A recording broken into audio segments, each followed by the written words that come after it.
Hi hello প্রিয় বন্ধুগণ, hello guys. রাতের বেলা দেখুন, নবদ্বীপগঞ্জ থেকে সাতমাথা যাওয়ার সময় অটোতে করে বসে ভিডিও করলাম। বন্ধুরা, কেমন লাগতেছে? রাস্তার লাইটিং এবং অনেক গাড়ি ঘোড়া চলে যাচ্ছে। কমেন্টে জানাবেন, ভুল ত্রুটি হলে কমেন্টে আরও বেশি বেশি করে জানাবেন। বাস চলে গেল, শেষ রাতের দৃশ্য।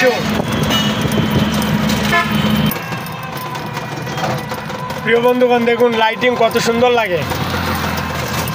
আমি এগুলোকে খুব ভালোবাসি। আপনারা বাসেন কি বাসেন না, কমেন্টে জানাবেন ইনশাআল্লাহ।